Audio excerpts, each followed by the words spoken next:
Hello there, boys and girls. So, the second match of the semi-finals of the PogChamps finished tonight. So now we know who will meet in the finals tomorrow. But, before I tell you, let's see the games. The second semi-final is between Rainn Wilson, better known as Dwight Schrute from The Office, and Benjyfishy, a Fortnite legend. So, without further ado, let's get into it. Rainn Wilson had white in the first game and he opened up with pawn to e4, like he has been doing. And yeah, we've seen some Sicilians where he goes for this b3 line. But Benjyfishy is playing e6, the French defense. One of my favorite openings with black. We have d4, d5 and e5, the so-called advanced variation, because you do advance the pawn. Sometimes the names are not complicated. c5, c3, queen b6, this is all normal. Knight c6 is more common, but most likely will transpose, knight f3. And here black has a choice, transpose to knight c6, as Benjyfishy did, or play bishop d7, bishop e5, and trade off this bad bishop for white's usual good bishop over here. It takes time, but it's an interesting strategy. But knight c6, this is the main line, a3, and apparently Daniel Rensch had been showing Rainn Wilson the ropes in this line before this match. We have knight h6, this is normal. Now the main move is actually bishop pawn to b4. There's no bishop. He played the bishop though. But pawn to b4 is the main move. But Rainn Wilson played bishop to d3. And this does contain a trap. Not the most difficult one, but people can fall into it. Benji didn't. He played bishop d7.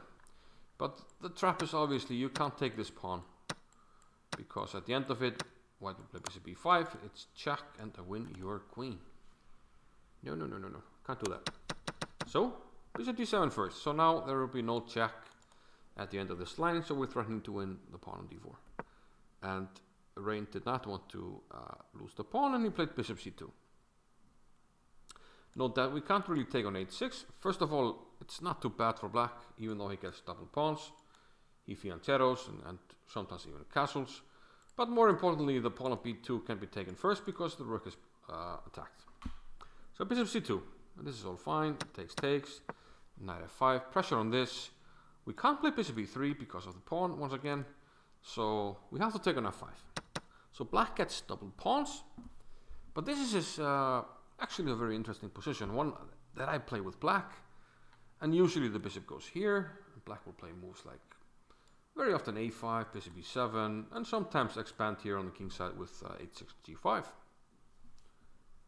So nothing wrong here. This is a heavily contested line in a way. So black has the bishop pair, a somewhat bad bishop here on the light squares, if it's here or here.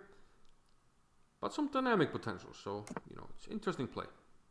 So we have castles, bishop e7, and now I definitely should just go knight c3.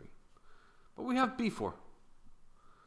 And again, I don't like this move. This is very similar to what Ludwig did against Stardosh. Played b4, and he weakened this square, which black would be very happy to occupy. Black can play a5 at some stage, chop away at the queen side. And once we start putting rooks on the c file, notice that moving the b pawn, we no longer have a stable square on c3, and this square is basically weak forever. So can be a problem for white, but he does gain space, so there are pros and cons. So castles, we have knight to c3, and unfortunately, very unfortunately actually for Benjyfishy, he just blundered here. The move to make is bishop to e6, which simply protect the pawn, and then go for some play, either a5, rook c8, sometimes expanding. That's how I like to play it, with pretty good results at a high level. But he played f6, and this simply hangs the pawn on d5. And, well, Rainn Wilson took the pawn, so now he's up a pawn. Queen to d8, rook e1, and now another massive blunder by Benjyfishy. Took on e5, and this just leaves the bishop unprotected. don't know if the nerves got to him, but he's been playing so well in this tournament that this game was definitely the exception. Now he's just losing too much material. He's down a rook. And, well, given how well Rainn Wilson has played at his best in this tournament, this is not a problem. Simply up a rook, clears the back rank. He's not going to allow a mate here, so bishop to b2, unpinning the rook, queen f3, takes on f5, and covering everything. There's no rook c2, no anything, no back rank. Offering the queen trade, going back, bishop c3, covering e1. There's no back rank mate. So, no problems for Rainn here. Takes on e7, nice move. And then check, and rook d7 is coming. Wins the queen. And the rest was quite easy. Took a pawn, took another pawn. g3, yeah, blocking the pawn. And, look at this mate. King f5 and queen e6. Booyah kasha. This is what I like to call the triangle mate. And if you want to learn more about chess, do check out my pattern recognition video about this.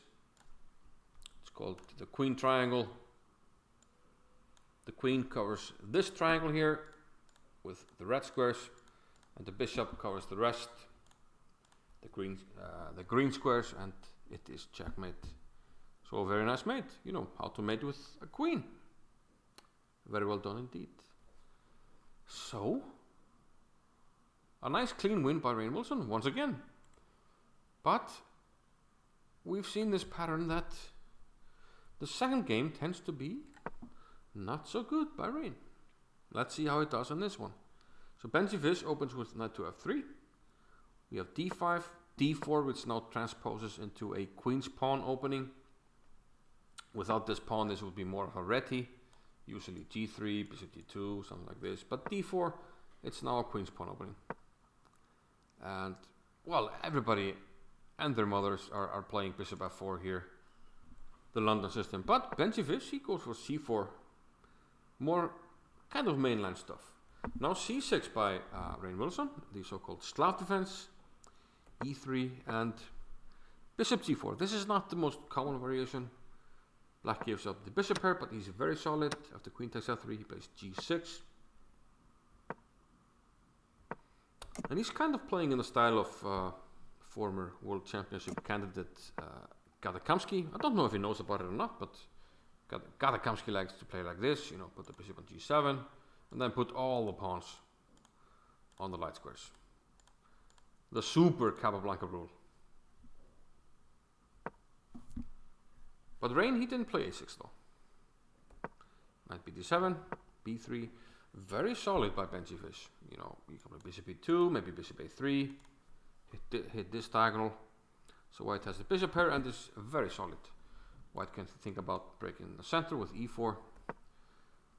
But he doesn't really have to think about how to develop the position because, well, Rainn Wilson blunders a pawn. Okay. Benjyfishy takes, and black should probably take back and then just try to play down a pawn, but somehow Rainn Wilson blunders that this is covered by white. He plays it anyway, but white can just take. I'll argue that knight takes e4 is best, but bishop takes e4 is interesting because if black wants to take the bishop, he has to trade the queens. We take with the queen, and black really has to take back because otherwise, if he moves the queen, we have this one. Well, actually this one as well, so he would have to trade. So he takes with c6, bishop takes, and now the situation is 3 pawns up for white.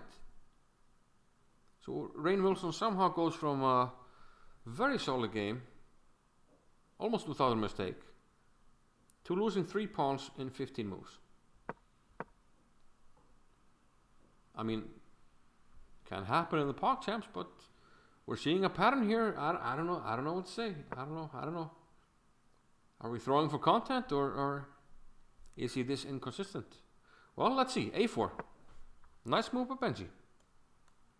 Bishop wants to come here, pick up some more material, but Rainn sees it and attacks the bishop, attacks the pawn. So 1 pawn back, bishop to b5, and 1 pawn back for Rainn Wilson. Still down 2 pawns.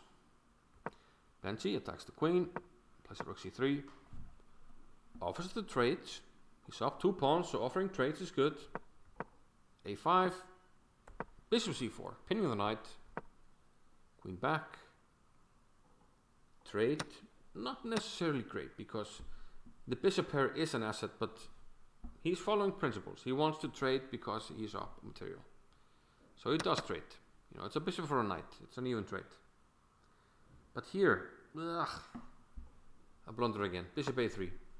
It's true, your rook is attacked and you counter-attack a rook. But the problem is black can take here and take with check if you take on f8.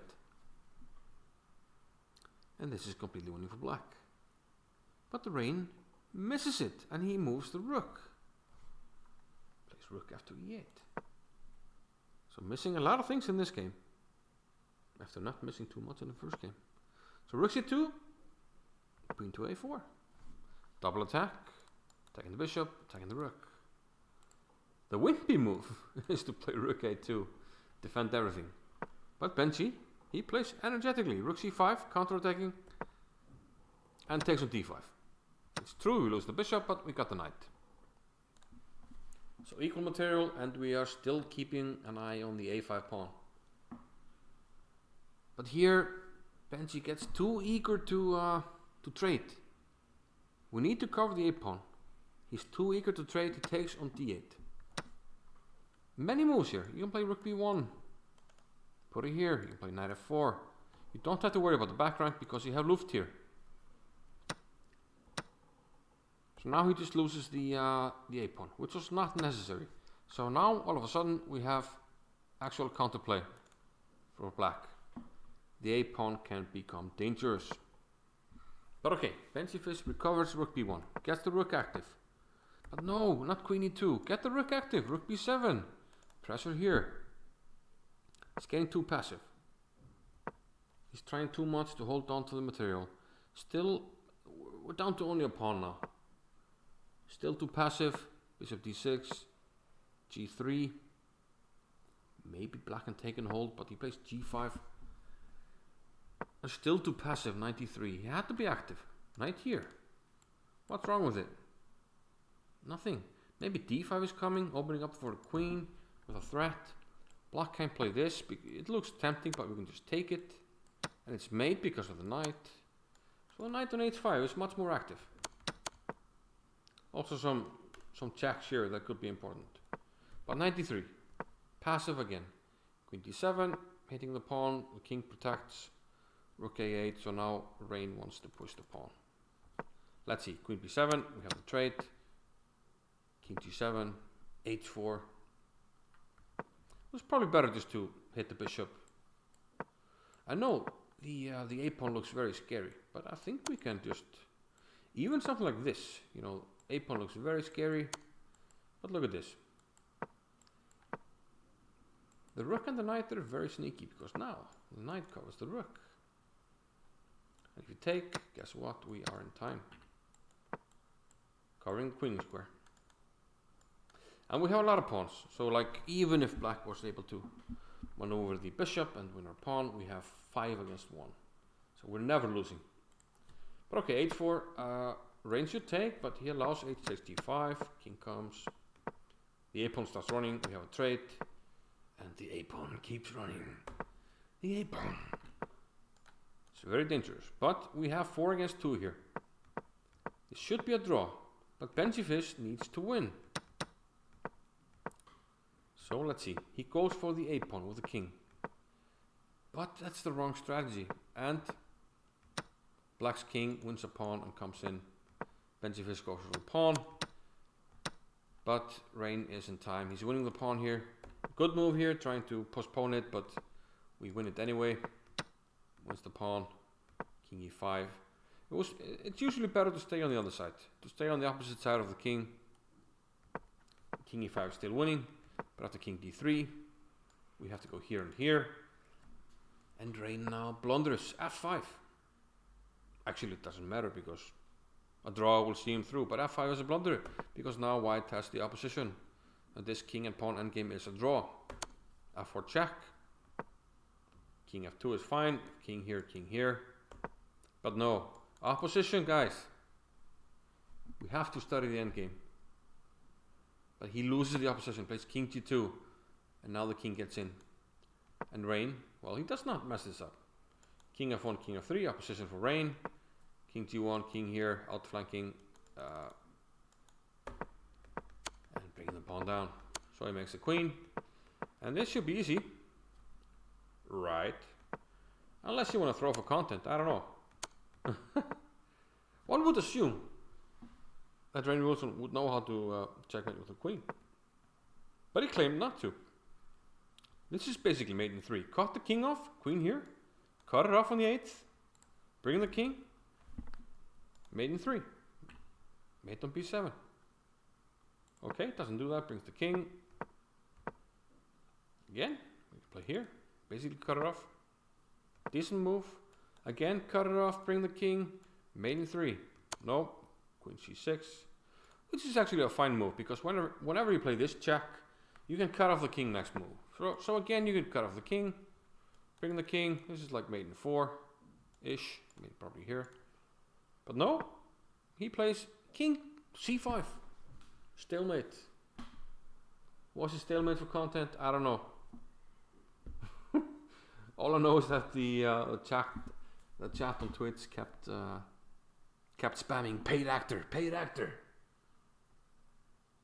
But I'm torn at this point, and I don't know how good Rainn Wilson is. Is he really this inconsistent?